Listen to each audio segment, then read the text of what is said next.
Hey guys, so let's start the definition for the ellipse, okay? 10.3. All right, the first definition is the ellipse. An ellipse is the collection of points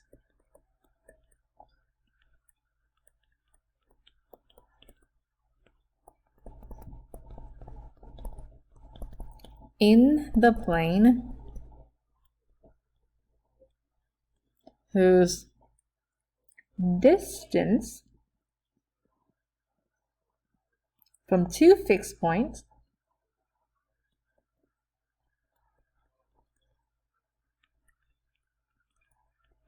these two fixed points are also known as the foci, add up to a constant number. Okay? Now the foci are two fixed points on the interior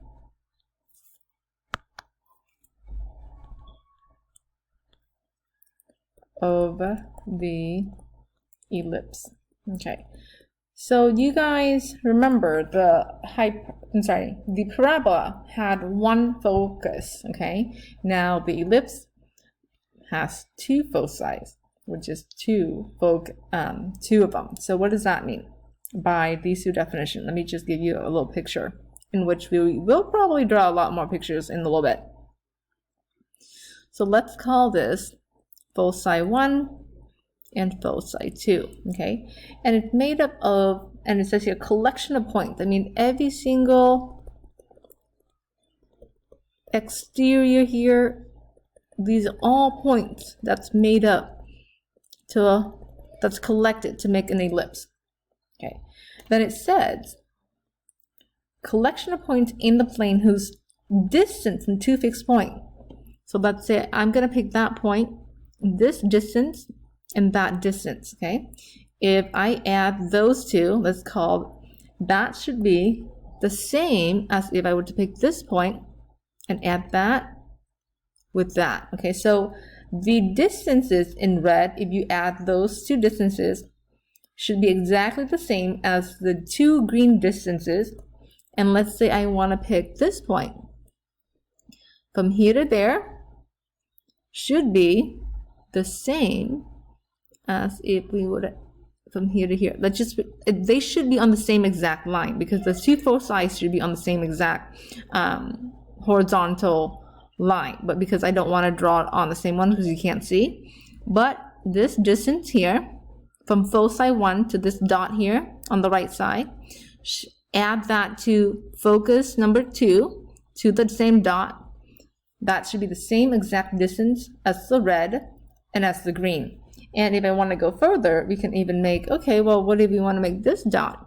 With that distance plus that distance, all of those distances, when I add them up, the blue should equal the red should equal the green should equal the black.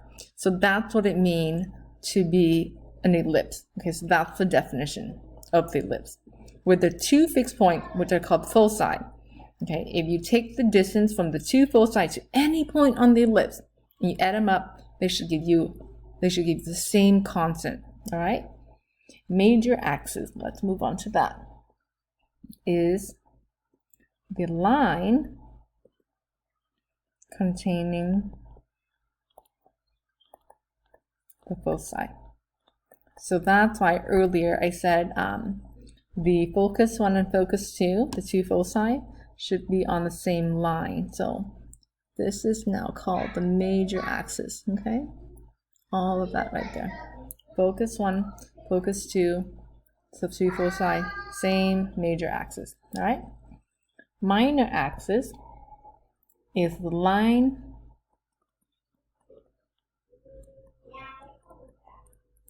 through the center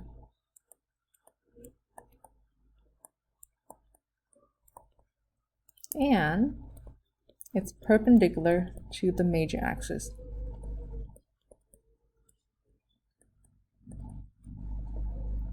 The center is the midpoint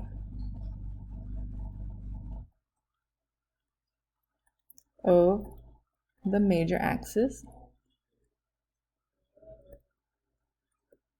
major axis, or minor axis. Okay, so the minor axis, if we use the same picture, is going to be goes through the center and is perpendicular to the major axis. So here's the center right there. Okay. Vertices are 2 points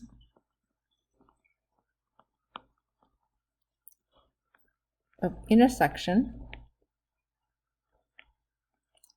of the ellipse and major axis. Okay, so what do I mean by that?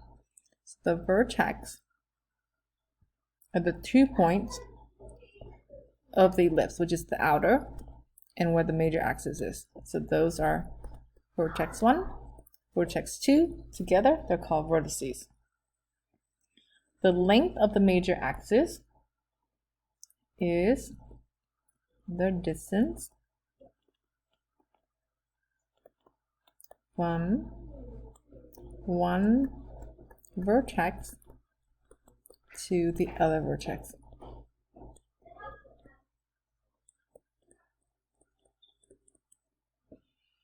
Now, normally, I would ask you to use your electronic device to define the whispering galleries, but I'm just going to give it to you in this set of notes, okay? Whispering galleries are domes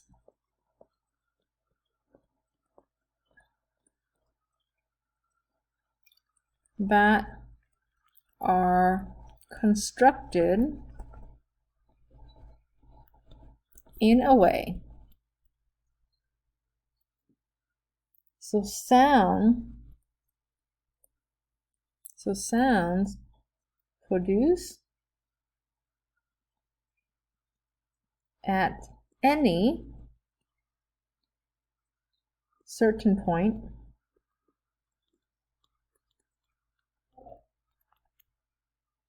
are clearly audible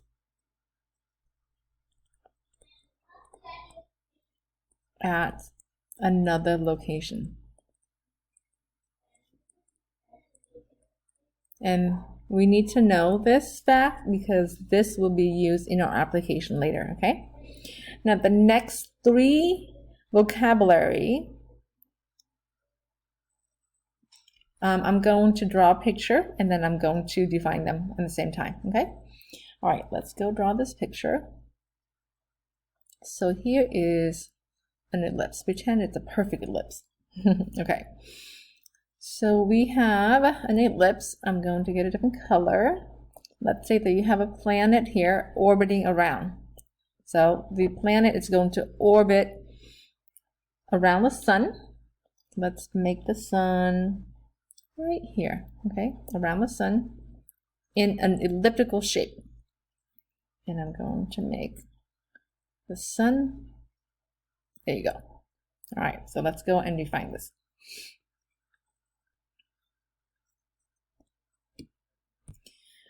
Aphelion, when a planet is farthest from the sun. So what it means is this. If you look at this planet, okay, so currently I have it drawn in green, but as you know, it orbits around the sun in this elliptical shape, and it moves here and here and here. So when it is over here, like here, okay, then that is the furthest location from the sun. So we call this distance right here, students, from the green to the sun, Aphelion. Okay. Next is Perihelion. When a planet is closest to the sun. Okay, so as it's orbiting around the sun, and again, this is not drawn to scale, okay? If it's over here, then this distance right here is the closest to the sun. It's not drawn to scale, so do not hold my ellipse to that. But so when it's at the two vertices, is really where we're measuring it to the sun, okay? Since I'm not, I can't draw to scale since by hand. So this blue distance from the sun to vertex number 2 here is Perihelion. So I'm going to spell it right here.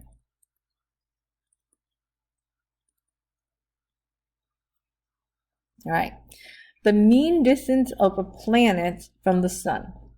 So just so you guys already know, the mean distance means the average. So the mean distance is the length of the semi-major, which is semi means half, axis of the elliptical orbit.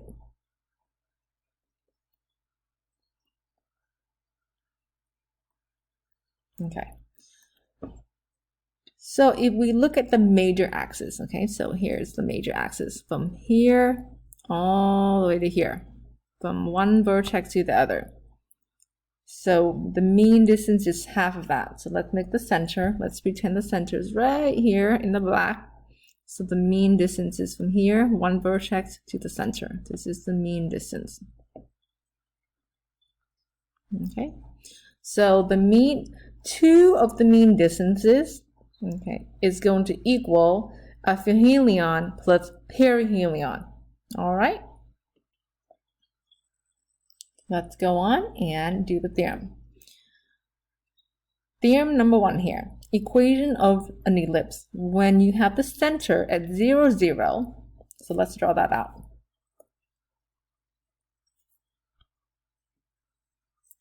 Center at 0, 0. Major axis is along the x-axis, so let's make it super wide. Vertex 1, vertex 2.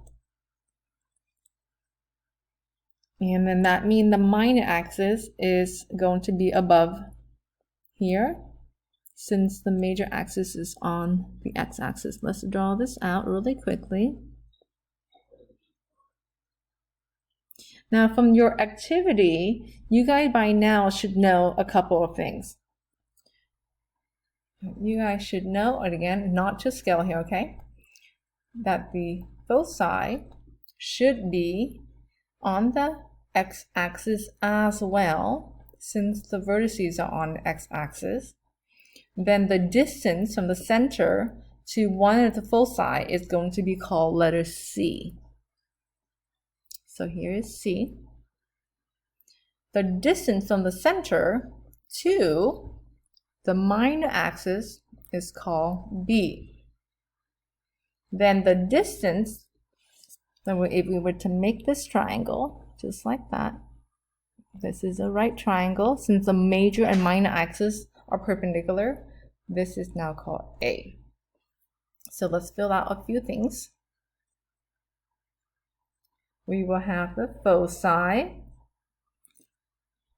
at plus or minus C distance from the center, and the y is still at 0. The vertices are going to be plus or minus A distance from the center, and the y-axis is still 0. We can also go and label these points here. This should have been labeled 0, comma B. This down here is 0, comma negative B. Over here, all the way over here, yes, that's also A, comma 0. So let me draw that out again in red. Remember, A is the hypotenuse of the triangle, but this distance right here from here From the center, the vertex is also A. Over here, this vertex 1 is negative A comma 0. Okay.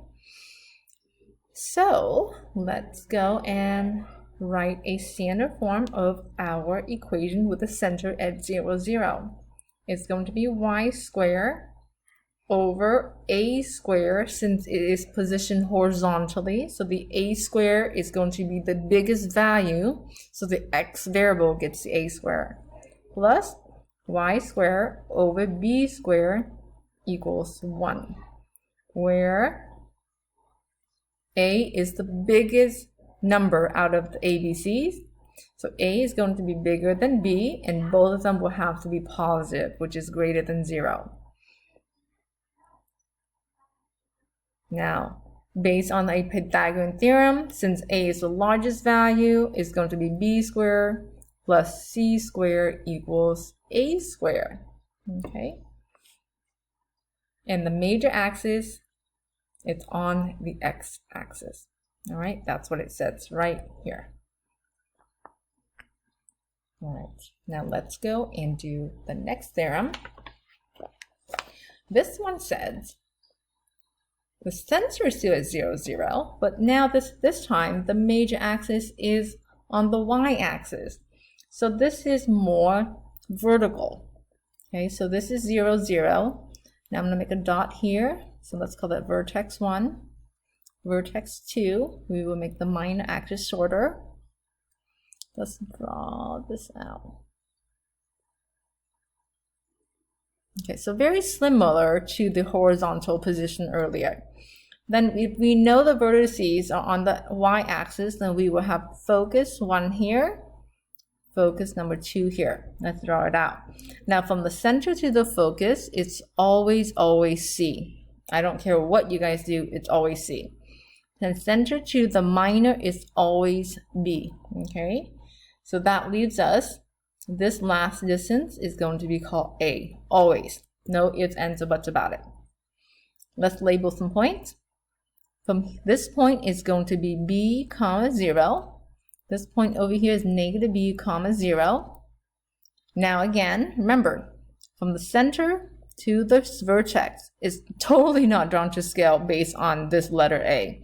But that is going to be 0, negative A is the A distance, same A distance as this guy. Okay, just be very, very mindful. I know I'm not drawing it to scale, but that A value is the same A value from the hypotenuse of your triangle. Then up here, this vertex number 1 is going to be 0, comma A. Okay, let's fill out. You will have the foci going up, so that's going to be 0 plus or minus C. You have the vertices, 0 plus or minus A. Okay, the standard form is going to be, since the y square, okay, now since it's positioned vertically, the y square would get the A square, because the A value is always bigger than the B. Then that means this gets a B square, and it must always equal to 1, where A must always be bigger than B, and both values must always be positive. And again, similarly to the previous theorem, it's going to be C squared plus B squared equals to A squared for the Pythagorean theorem. And again, this is only when it is vertical, where the major axis is on the y-axis. Okay, so what if we have an ellipse that's not at the center? Similar, except that we are going to call the center H comma K. So, oops, I don't need a highlighter, so I need a pen. Okay, so both center are no longer at the origin. Let's call it H comma K. We'll draw the first one with the major axis. It's parallel to the x-axis. Let's draw it out, okay? Let's make the center right here, H comma K. And let's make this vertex right here. Vertex 1, vertex 2. Not to scale at all. And let's make this a minor, just like that. Okay. All right, let's draw it out. So normally when I talk about ellipses, I call this horizontal. So that means this is your major axis. So focus 1, focus 2, let's just fill that in.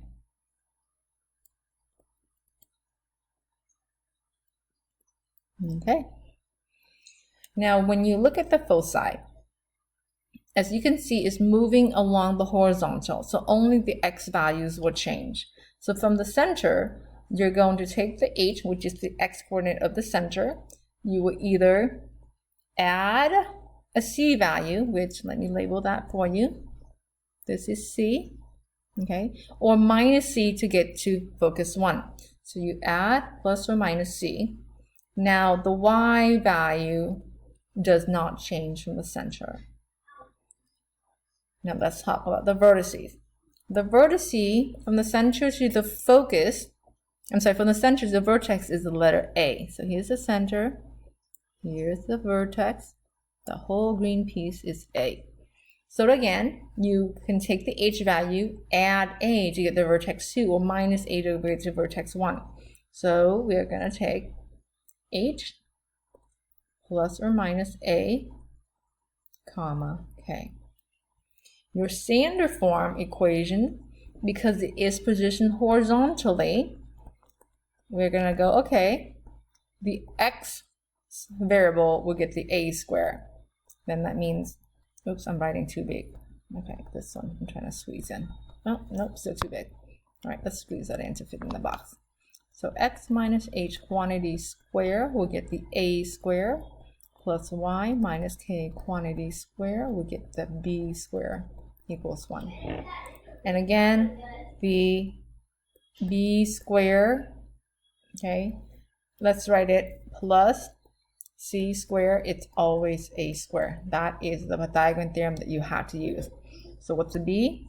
B is from here to here, and a is this guy right here, since this is the right triangle. Okay, let's move on to this guy here. The h and the k is still not at the origin, we're gonna still say the center. Let's make this right here, okay? H, comma, k. We will say that the major axis is going to be parallel to the y axis. Okay, so let's go up here to say vertex 1, down here to say vertex 2. So the minor axis, let's make it short here and here. Let's draw that out. All right. So first box says the foci. The foci would be here, focus 1 and focus 2.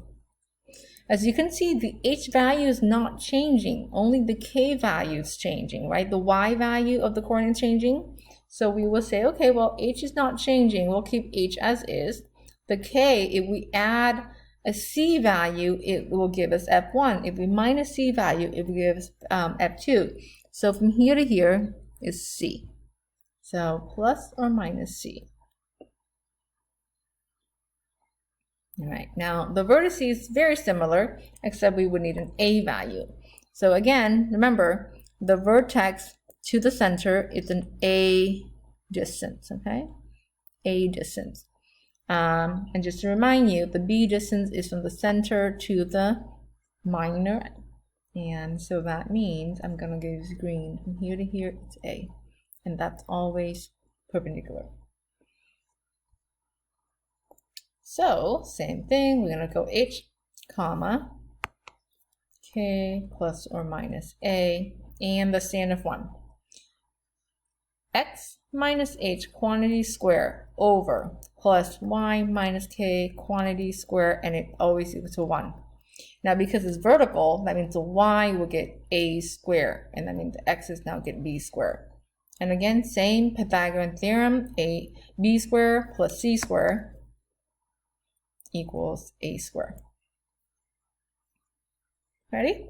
Example 1, find the center, vertices, and foci of the ellipse. Graph each one by hand, okay? So it looks like we have 3 examples here. I'm going to do the first one, and let's see, example 1A and example 1C. So that means example 1B is all on your own. You got it? So let's label center, vertex 1, vertex 2, center versus foci, focus 1, focus 2. These are all the things we have to do in addition to graphing. Looks like the center is going to be at 0, 0 because none of these have an add or minus any variable. So, and I'm going to plot as we go along, okay? Now, as you can see, this doesn't have a denominator, so I can technically put it over 1. Since y squared is over 16, that's a bigger number. 16 is bigger than 1. So what's happening is that it's going to position vertically, okay? Vertically position. Well, I know that is always the bigger number is always a squared. So a squared equals 16. So a equals square root of both sides, a equals to 4. Technically plus or minus 4, but remember a must be bigger than b, and both of them must be positive since we're talking about distance. So I'm going to go up 4 units. 1, 2, 3, 4. 1, 2, 3, 4. So that's your A. This is going to be vertex 1, and this is going to be vertex 2. Yes, you can switch V1 and V2. It doesn't really matter. So order pairs would go 0, 4, 0, negative 4. Now I know b squared is the other denominator, which is 1. So b equals 1. I'm going to go to the right 1 unit, to the left 1 unit, and make my minor points. So connect the dots. So graphing is probably the easiest out of all of these, okay? Now I need to find c in order for me to find the foci. So remember, the equation is always a squared equals b squared plus c squared. I know a squared is 1. I'm sorry, a squared is 16. I lied. A squared is 16. B squared is 1 equals c squared. Minus 1 to both sides. So 15 equals c squared. C equals square root of 15, which I can't write right now. There they go. Technically, again, plus or minus. But c is going to be a distance, so I don't need to do plus or minus, okay? So I know the foci will be along the y-axis since that's where the vertices are. So that means only the y-coordinate needs to change from the center. So the x-coordinates of focus 1 and focus 2 are maintaining the same thing. So I'm going to go 0 plus or minus square root of 15. If you want foci to be on the top, let's just say square root of 15 is about the square root of 9, square root of 16, so this is 3, this is 4, so closest to 4, okay? So closer to 4. So somewhere here, how about that?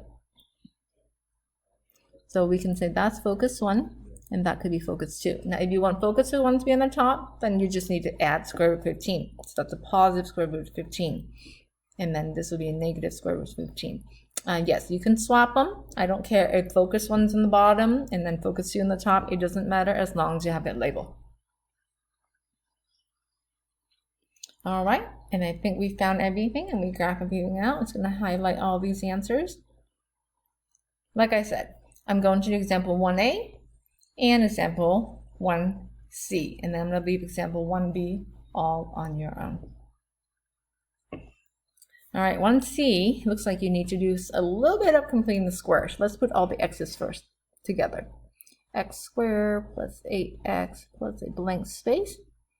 And then this is 3y squared minus 6y plus a blank space equals to 5. Now, before you can fill in your blank, we have to factor out your leading coefficient.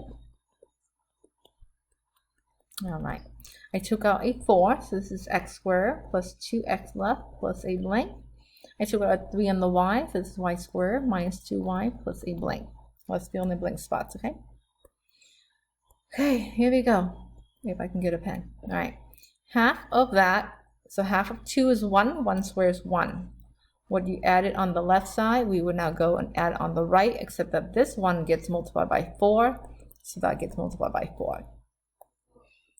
Over here, half of 2 is going to be 1, 1 squared is 1. Same thing, except again, this thing gets multiplied by 3, so we are going to multiply the right side by 3 as well. Then from here, let's factor, okay? So x plus 1 quantity squared, drop down your 3, y minus 1 quantity squared equals 5 plus 4 is 9, 9 plus 3 is 12. Now, mind you, you can't have a leading coefficient here. I'm sorry, it's not the fact you can't have a leading coefficient, but we have to make this into, the equation has to equal to 1. So you have to divide each and every term here by 12 to make the right side equals to 1. If you do that, we can reduce that. X plus 1 quantity squared over 3 plus y minus 1 quantity squared over 4 equals to 1. So that's an equation that we could use to find all of our information. Okay, we can start with the center. Let's use a pen. Center is going to be negative 1, 1. So let's plot it. Let me go and make some tick marks if that's okay with you. Okay. I'm gonna go 1, 2, 3, 1, 2, 3, 1, 2, 3. All right. Center is negative 1, up 1. So that's my center. Let's see how this is positioned. What you want to do is look at the bigger number. It's with the y, so we know it's going to be vertically positioned. So if it's vertically positioned, I know a square equals 4. So that means a equals a distance of 2 units. So that means I'm going to go up 2 to make my vertex 1 and down 2 to make my vertex 2. Okay. Then that means this dude over here, that's your b squared. So b squared equals 3. That means b is rad 3. And rad 3 is the distance in between 1 and 2. So I don't care if you go anywhere in between 1 and 2 distance. So, oops, and I meant to put that across of the center. Here we go, right there. So that will give us the minor points to draw out our ellipse. And this one looks a little bit circular than the other ones. There you go. Now let's find C for us, so that way we can find the foci. So it's going to be a squared equals b squared plus c squared. A squared is 4, b squared is 3 plus c squared. So that means c equals 1. Okay, c equals 1, so that's going to go up 1 to make focus 1 and down 1 to make focus 2. All right, I have the center. I'll box that up. I now need to go find focus 1, focus 2. I'm sorry, vertex 1, vertex 2, focus 1, and focus 2. All right, let's fill it in. All right. So the center, the x value will not change for the center or the foci. So I'm going to write the negative 1 back on all of them. All right. Since it is vertically positioned, only the y values are changing. To get vertex 1, I'm going to add a value. A is 2. So 1 plus 2 is now 3. And technically, you can count. Okay. Same thing, now I'm going to subtract 2. So 1 subtract 2 is now negative 1. And that should totally match up with your point, vertex 2 on the graph. For your foci, we would take the y coordinate and add the c value. Since they're both 1, when we add them together, we'll get 2 for focus 1. And then the y coordinate of the center is 1 minus c value is going to be 0. So those are the two ordered pair for our foci.